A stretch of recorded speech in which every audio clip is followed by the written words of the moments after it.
Big man, how you doing? Oh, good. Drew, how you doing, man?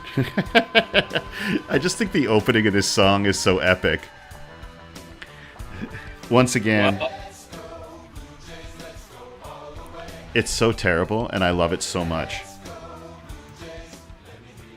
it is an earworm that I feel you have uh, rehashed or regenerated in terms of, you Where are know, you at? Where are you at, man? Tell the viewers and the listeners where you're hiding today, because it looks like you're enjoying yourself in a nice spot. yeah, up in the fine borough of Barrie, Ontario, where mom and dad that's where they are. That's where I was born, and I'm up here with Emily. We're doing some just housekeeping and tidying and fixer upper stuff for mom and dad. They're away, so we're just taking advantage of that time. Well, we've taken a We little got extra some, time this week, you and I. yeah, we got some slow internet, so sorry about that. Yeah, and also sorry about my schedule too. But here we are. Yeah, if you're a Drew Jays fan, and I appreciate those of you who tell me you watch it on the replay, we know that moving it all over the place isn't ideal. Although we've already got 5 people watching, so maybe mid-afternoon on a Sunday is the way to go, man. I'm going to get us out on a dock at some point, just smoking cigars and talking Jays. Listen, and if there's a time that people like better, then let us know. We're making this up as we go, as everyone is quite aware, Drew. So, so I do apologize for my internet broadcast, but let's talk about the week that was. Yeah, man. Well, how about I kick things off with our patented weekly recap? If I can just move some stuff around here so I can actually see it, everybody. I've managed to bury it underneath everything. All right, so we have had an extended time away from all of you. We haven't chatted since last Friday, meaning our beloved Blue Jays have played 8 games since we last sat down. It's been a good 8 games after us trying to figure out how we were going to handle our last time out.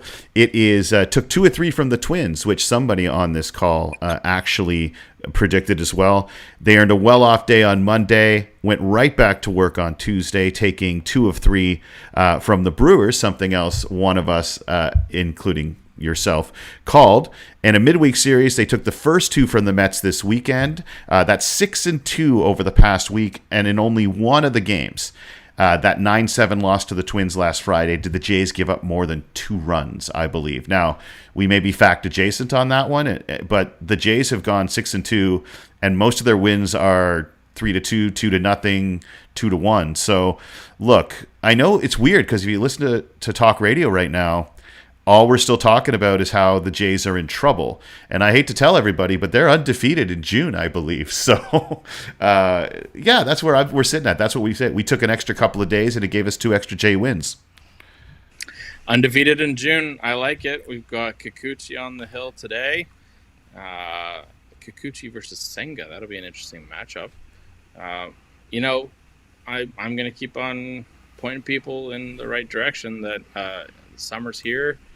Got green on the trees, and birds are singing, including our Blue Jays, Drew. What did you like about the last week, brother? Well, I know that we'll probably talk about this a little bit more, but how can you not like Chris Bassett, with a rain delay no less, walking into his former field and saying, yep, I'm going to own this game. This one's going to be mine. And all of the speculation, not speculation, but all of the talk about, okay, as soon as he's done, he's going to be whisked into a car, onto a plane, right over to Pearson. And to me, it felt like Mission Impossible. I was wondering where Ethan Hunt is. Didn't he literally get whisked to didn't Pearson also come in for him afterwards? I'm like, he was being whisked away to Pearson, and literally didn't Nate Pearson come in to relieve him? But I don't remember exactly. Might have been Mesa. Oh, you're right. Might have been, but we'll look that. You know what's crazy actually is Mesa, before, I think about 4 days ago, had given up a run in just 2 of his appearances for the entire year, right? So he had, I think, 1 or 2 appearances this past week. I think he threw, over the last couple of weeks, he's thrown 4 innings, and he gave up 2 runs. And that was the exact same amount that he had given up in the previous, month and a half prior to that. So what's interesting is Tim Meza is only one of 14 Jays pitchers. Sorry, my apologies. Only 4 of 14 Jays pitchers that had an ERA over 4 in the last 2 weeks. Meza did because he had one bad outing. Right. Bassett is another one, believe it or not. We know with starting pitchers and relievers, the ERA is a much different conversation because of sample size. But yeah, just to close the loop, it was Meza came in and pitched a third of an inning, and then Romano closed the door. Nice save, Romano. You know what though? Has the baby come yet? I actually haven't checked Twitter. I just went to Twitter, and Chris hasn't updated us, so maybe he's usually quite active on social media. He's one of the funniest guys on Twitter, actually. Yeah, he also, what's funny too is that he commented it took like 50 hours for the first one. And so I think maybe that's why he went back out for the 8th. Because am I the only one watching that game?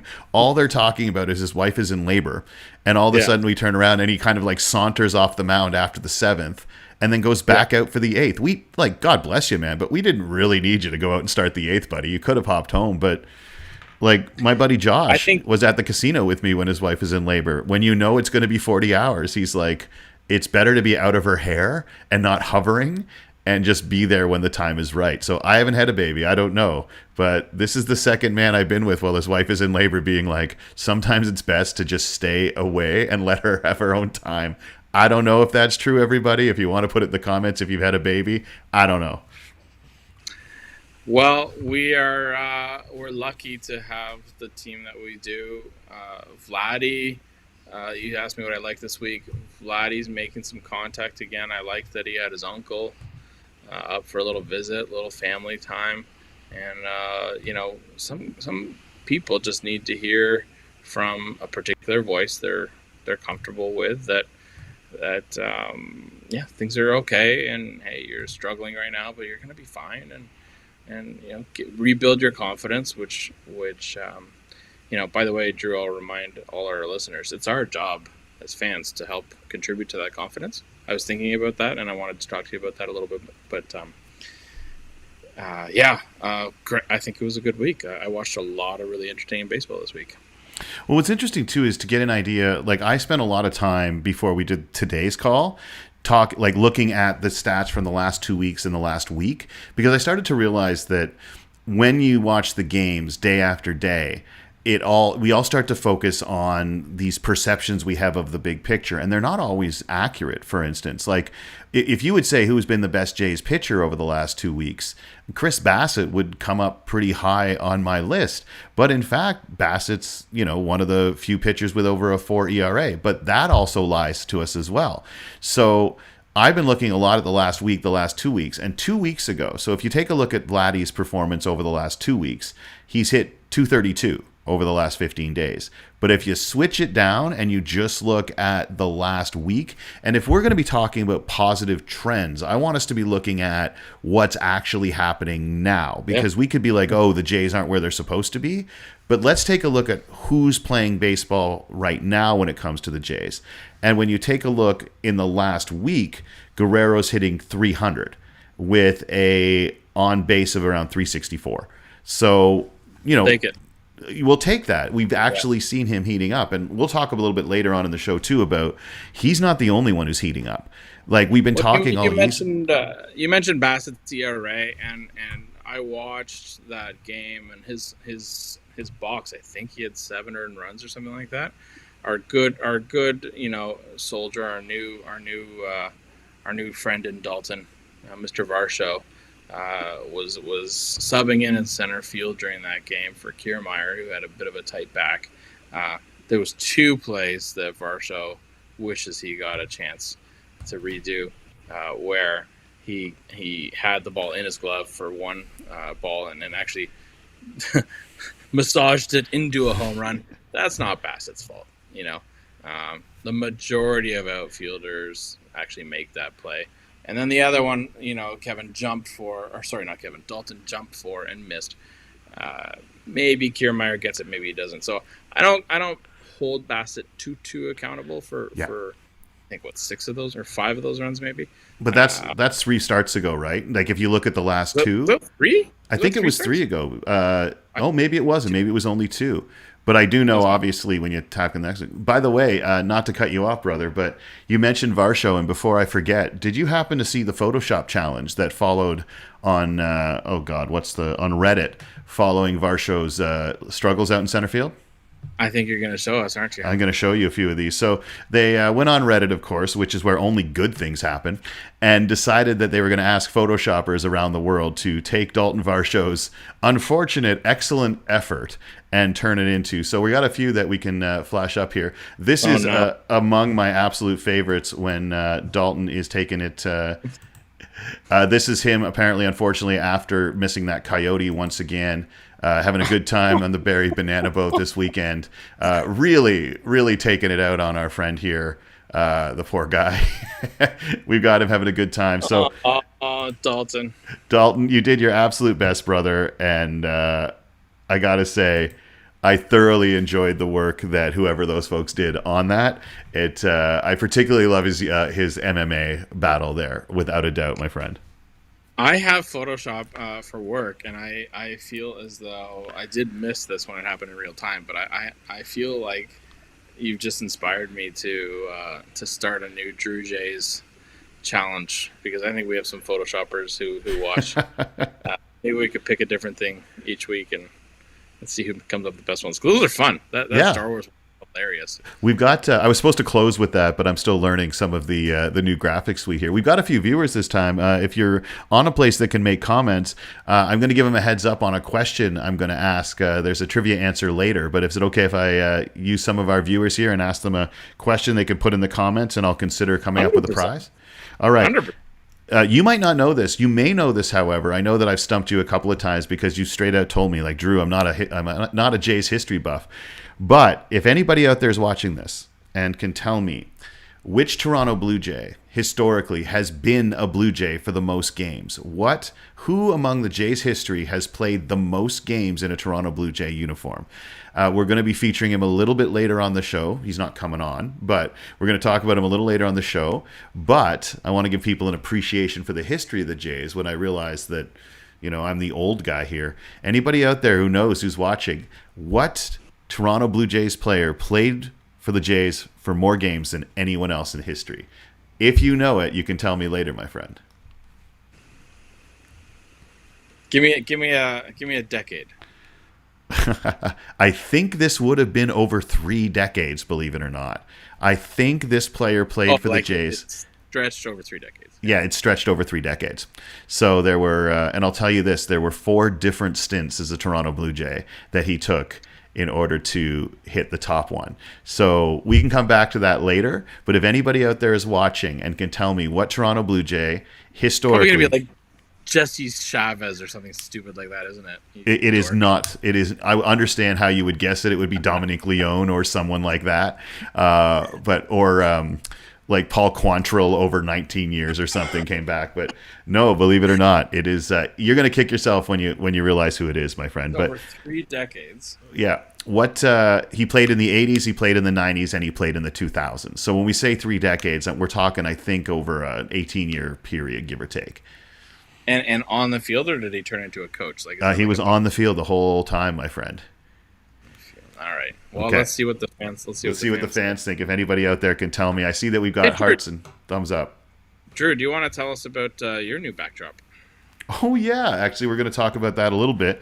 If you've been watching Drew Jays talk, you know that I've had nothing but a white wall behind me here for quite some time, and I managed to purchase this particular little update here. This is actually the Rogers Center, but I'll see if I can find where they are. I can't actually turn it out, but yeah, here we go. There is little tiny pictures of each Toronto Blue Jay. So each of these is a baseball card miniature, and I've got a zoom that I'll show you a little bit later. But it makes it up the Rogers Center. I just want a little splash of color behind me. This is an artisan who takes your favorite teams, lays out a giant batch of their baseball cards over the course of 10, 20, 30 years, and makes it into their stadium. I think it's called mosaic. I forget the actual art form, but yeah, I'm absolutely thrilled to have a little bit of color splash behind me. And what we'll be doing every week is picking one player from the page, just yanking them off, and doing a little bit of a historical deep dive for all of you. Oh, sorry, I'm not stealing deep dive. That's for somebody else. But yeah, we're going to take a little bit in the history of. Oh, Brian Palethorpe pops in and says George Bell, close but no cigar, my friend. Little walk down memory lane. It is. It is. What else you loving this week, my friend? Well, I've had just a renewing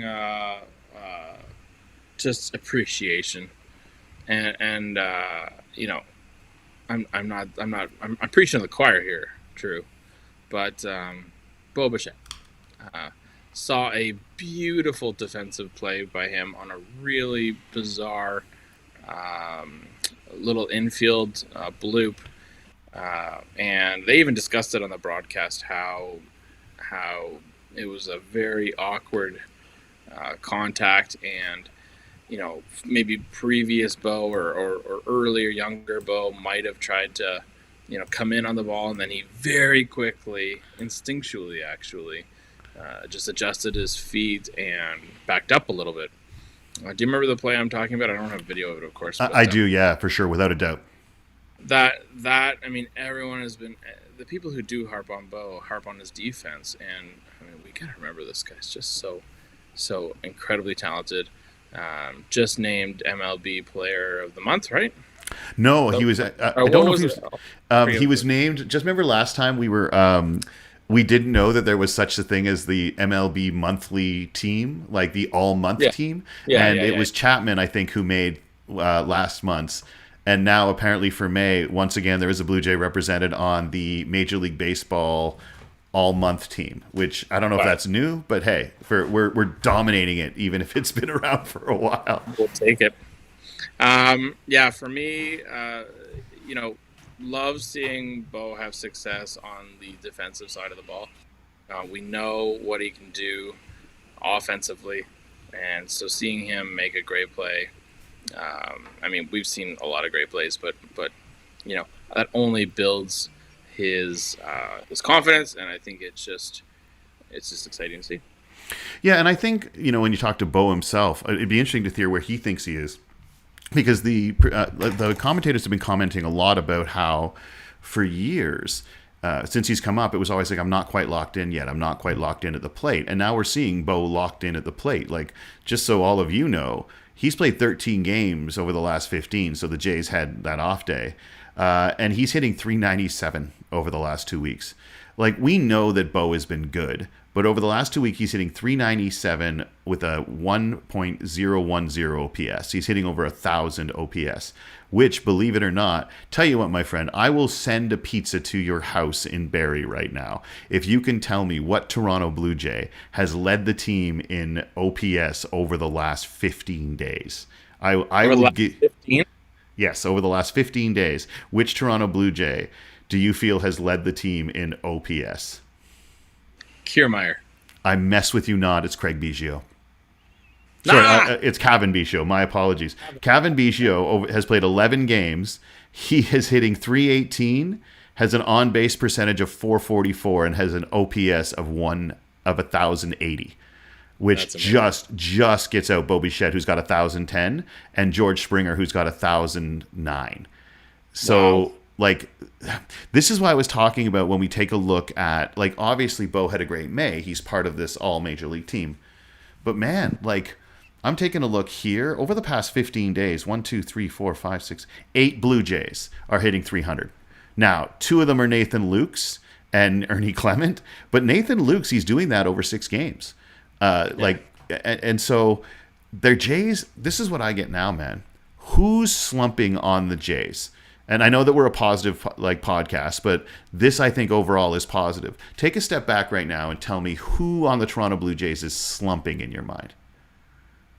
I mean, you could make an argument that Vladdy's slumping in power. You could make an argument that Kirky could look a little bit better. But what else you got for me? You know what, man? I'd say Jimmy Garcia is struggling. We've really seen that lately, and our boy Alec is still not quite there. But when you take a look at the rest, especially in the last week or so, you go back to the 2-9 period. There's not a whole lot of people on this team that are sluggering. Believe it or not, Kiermaier in the last 15 at bats has only got one hit. So it's amazing how our brains work on the bias. I'm not doing this because I'm a stats head. It's just that I also would have guessed that Kevin Kiermaier's tearing it up. I never would have guessed that Kevin Biggio is having that good a last couple of weeks. And so it's always kind of... You say Kiermaier's only got one hit in 15 games or 15 at bats? 15 at bats. He's got, over the last 7 days, he's played 4 games and he's 1 for 15. It was a triple. He has, and he struck out 5 times. So he's got a .067 on base the last 7 days. But again, it's been hurting, right? He's got a bit of a tight back, and I mean, geez, Drew, you know as much as I do.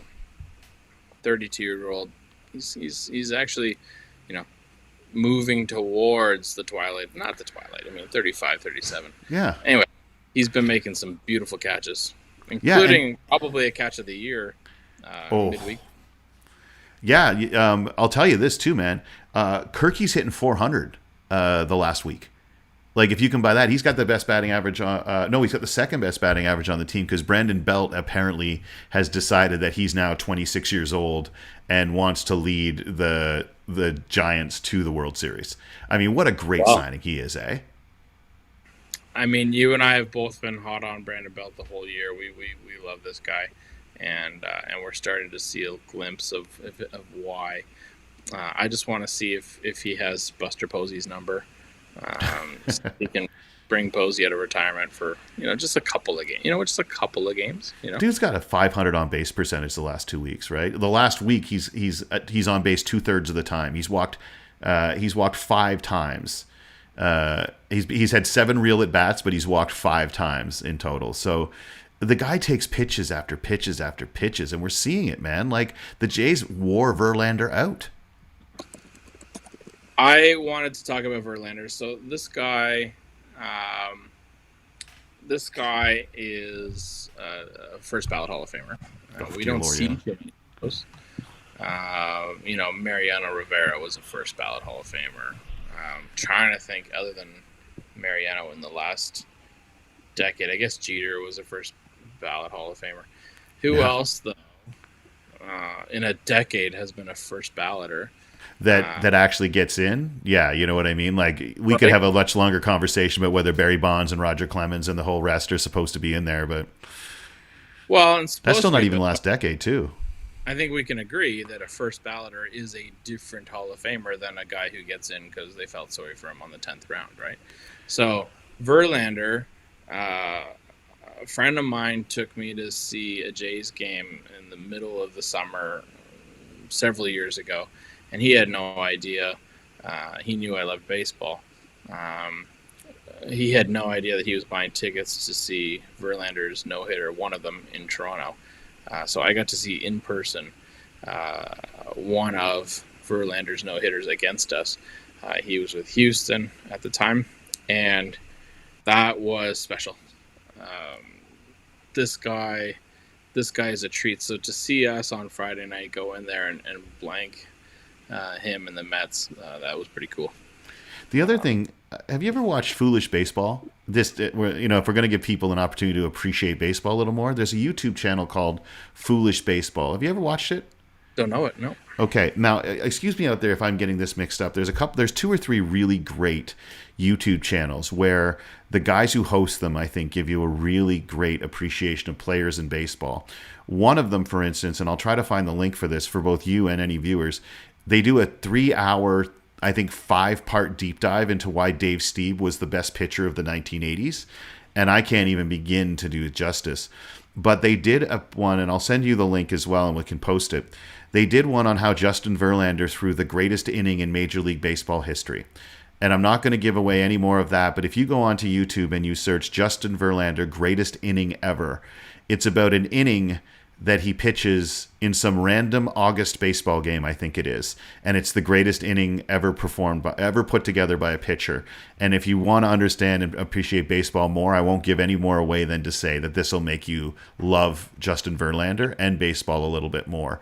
And my friend, if you haven't seen Foolish Baseball, I have just not wasted, but I have just cost you several hours of your next week where you're supposed to be doing real work. Well, I will be digging into this, and now sorry, you did distract me. Now I'm looking at the best ending ever. Back to you, Drew. I wanted to talk to you about the home run jacket. The missing home run jacket. I don't. We are a fact adjacent podcast here. We are close, but we're not promising accuracy. We're promising pretty good. As close as we promise no malicious misrepresentation of numbers. Oh, we're not going to come in here and try and pull wool over your eyes, but we're just not going to do research. Well, a little bit. As we're both typing away on a computer while we do this. No, but listen, I think it's important to talk about the home run jacket. Now, from what I understand about the home run jacket, it was actually our team's Spanish translator, who came up with the idea and brought it into spring training. I think it was during the COVID-shortened baseball season, as something to bring people together. And fans had sort of a mixed reception. Some people loved them. Some people thought, "Oh, get this out of the game." I always love it, Drew, when people say, "This isn't a game. This is serious." It's a game. It's a game, and grown-ups like it, and that's okay. So for me, I was always on board with the home run jacket. And I think other teams saw the fun that the Jays were having. I don't want to go as far as to say we were the first team. I wonder. Celebration like that, but it feels like we were. I'm going to take a note and see if I can, or maybe you mentioned to someone who might want to do a deep dive into the home run celebration jackets, helmets. I got to admit, I loved Boston's the most, where you threw the guy in the laundry thing and ran him down the middle. I thought that was the best. I think they've already canned that, though, because I think people are getting hurt doing it. It was only a matter of time, right? But let's also bear in mind that guys used to smoke on the bench. So our version of what might hurt a player has changed quite a bit over the years. Part of the reason, Drew, why our schedules didn't align this week was I took a couple days off. Sunday through Wednesday, we kind of took a bit of a staycation from work. And included in that, we were going to be camping. We went camping the first couple of days. But it just... we picked a campground that was right next to a train track. And these trains were going by every 20 minutes, 24 hours a day. And they had to let out a honk. They had to let out a horn because they were crossing this street. So we didn't sleep. And so we canceled our camping and came back into town. And then we ended up just doing day trips. One of the day trips we did was Wonderland, and I haven't been to Wonderland in a long time. Didn't they have to shut it down because they were teenage brawls or something in the last 2 weeks? If I remember correctly, they literally had to throw out two teenage gangs who were going at it at a Starbucks next door to it. That's funny. It didn't happen. I didn't see it the day I was there, but what I was just going to tell you, it relates back to the Boston Red Sox and the shopping cart. As we age, as we get a little bit more mature, those roller coasters, they hit you differently.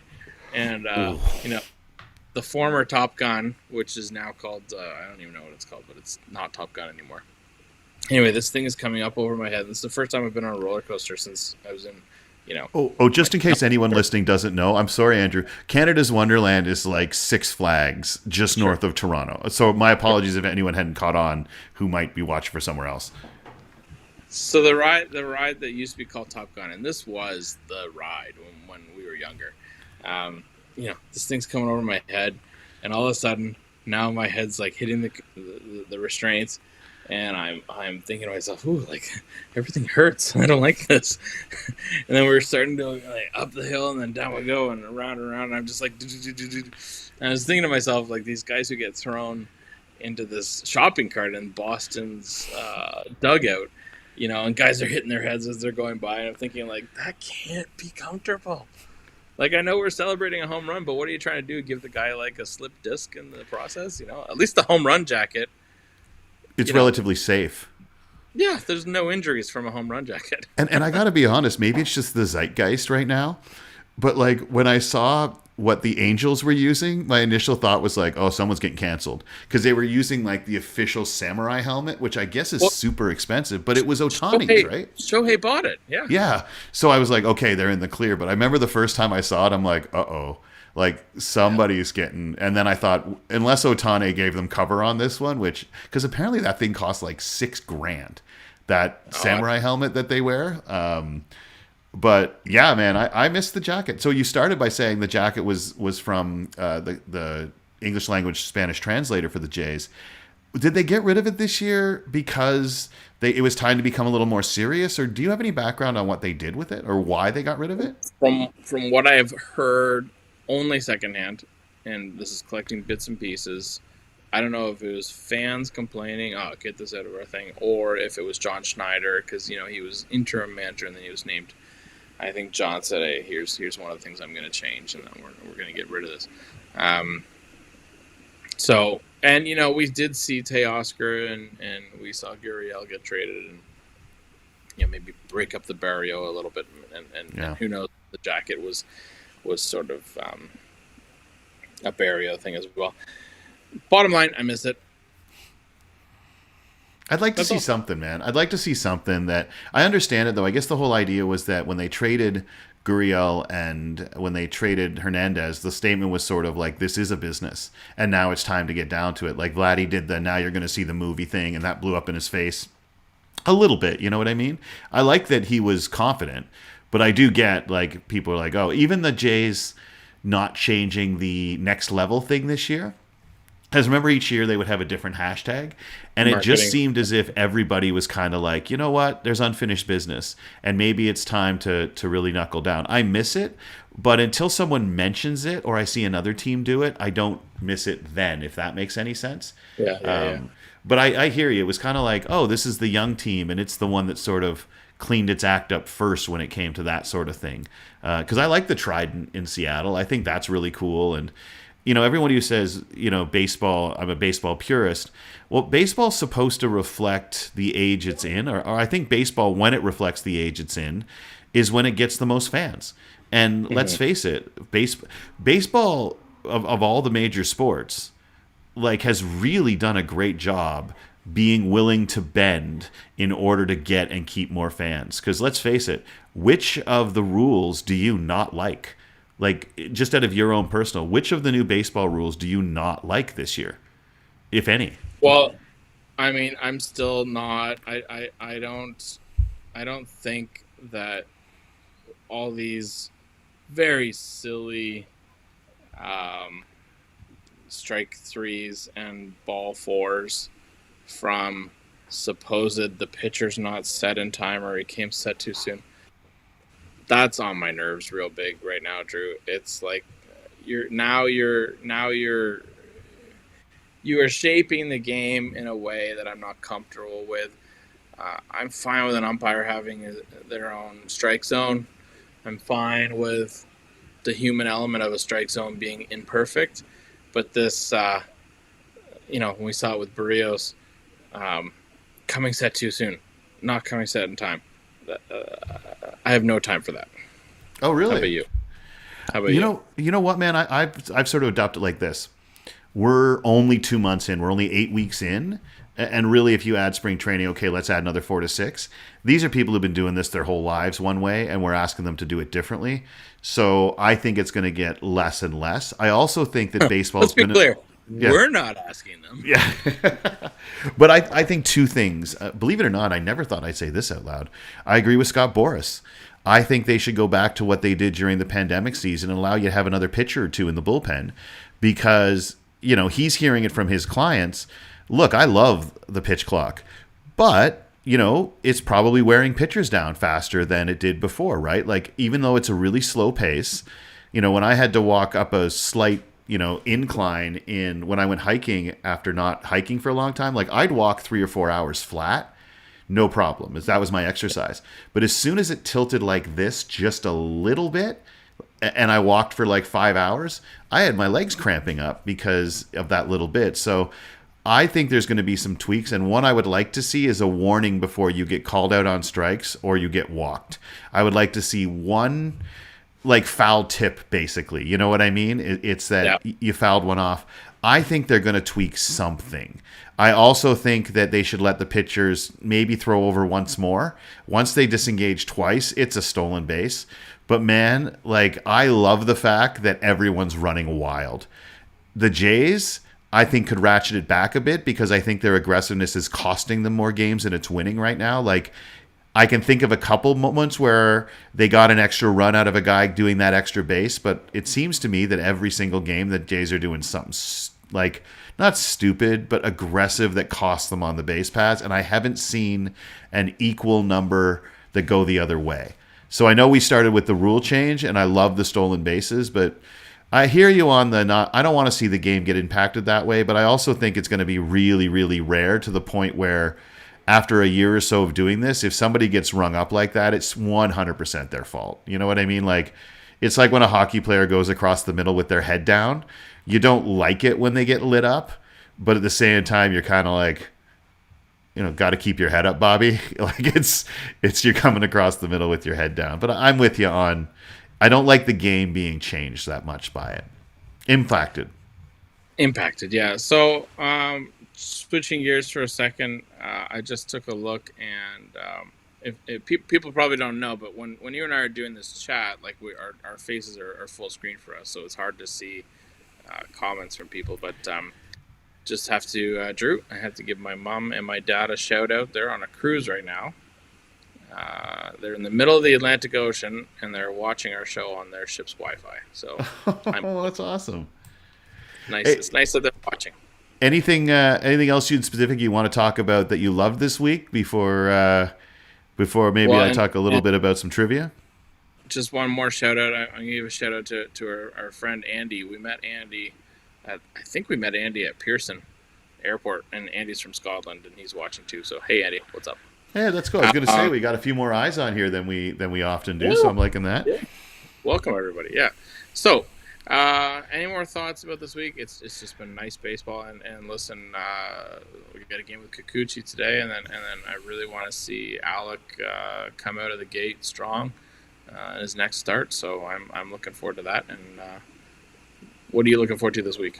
You know what? I more of the pitching. My friend, I have not enjoyed watching a bullpen this much that wasn't on Yellowstone. Look at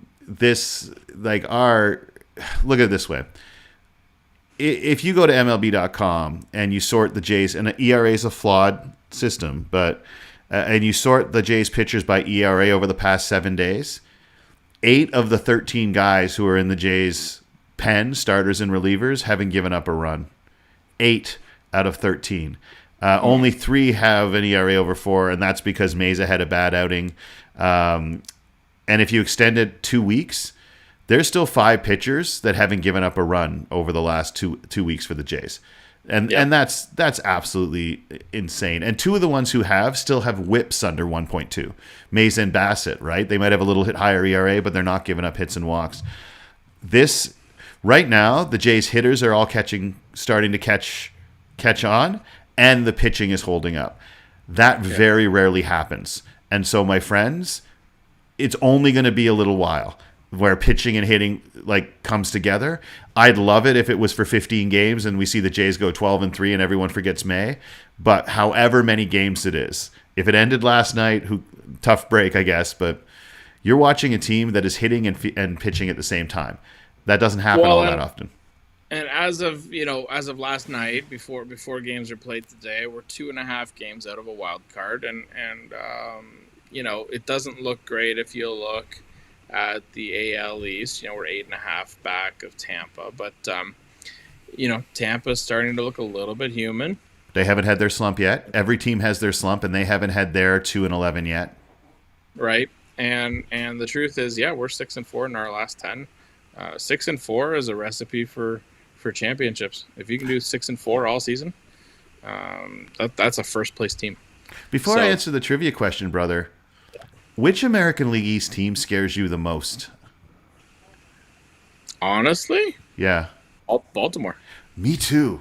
I Yeah. was just looking at their lineup. That team, like obviously they sucked for like really sucked. But man, like they didn't miss with the picks, eh? Like in baseball, it's real easy to miss with the picks. But I look at that team, and there's so many guys like Santander and Rutschman, obviously, but Cedric Mullins, like Yep. yeah, Jorge Soler, like these are yeah. I just wanted to see if you were on the same page as me. But like Yeah. in terms of the team that we're gonna have to deal, because I was saying to a friend of mine, Tampa hasn't had its slump yet. New York kind of did. Boston just did. Baltimore hasn't had its slump. Tampa hasn't had its slump, and they're coming. They always come. I'm not crapping on their teams. It's just straight up the slump always happens. So I'm with you, man. I'm feeling good. Can I? Let's do the deep. Let's do a little blast from the past, and then our predictions for the week. How about that? Love it. All right, my friends. So the question once again, and thank you, Brian, for attempting to get it right, and George Bell. I'm going to do a quick little close up on the man who is, in fact, the proper answer to this. That is our man, Tony Fernandez. Let's give you a little bit of background on this player because he was one of my dad's favorites, and I just want a new generation of Jays fans to appreciate what we're talking about when we talk about the great Tony Fernandez, who played 1,450 games as a Blue Jay in a Blue Jay uniform. That's only 27 ahead of Carlos Delgado. And then Vernon Wells and Lloyd Mosby are separated by a game. So, Vernon was my guess. what was your guess? Vernon Wells was my guess. Vernon Wells was your guess. That's not a bad one. Vernon is third with 1,393. So they're crammed in pretty good. So Tony, born in the shortstop factory of San Pedro de Macorís, they signed him at 17. He was promoted to the Jays in 83, full-time shortstop by 85. Now, here's some of the things I didn't know about him. 86, he sets the single season record for hits by a shortstop with 213. Goes on to win 4 consecutive Gold Gloves. A huge part of those teams in the late 80s and into the 90s that couldn't get over the hump. But he actually is a big part of the Jays getting over that hump, even though he didn't play for them, because he was a part of that package in 91 where they packaged him with Hall of Famer Freddie McGriff and sent them to San Diego for Roberto Alomar and Joe Carter. Missed out on all the 92 fun. Came back to the Jays in 93. Hit 300 with 9 RBIs in the World Series. New records for a shortstop. Signed with the Yankees in 95, and this I didn't know about him either. He got hurt early on because he was going to be the Yankees shortstop starter. Got hurt early on, and they had to call up some guy and put him in the shortstop position before they knew that he was ready. And that was Derek Jeter, who went on to get 3,000 hits. He bounced back, Fernandez did, to the Jays in 98, hit 300 for a couple years, disappeared to Japan, came back and played a few games in 2001 before retiring at the end of the year, having played more games than any other Blue Jay. Finished his career as a 288 hitter, 4 Gold Gloves, 5 All-Stars, stole 20 bases 7 times, World Series championship, and I didn't know this, has the single-season record for fielding percentage by a third baseman.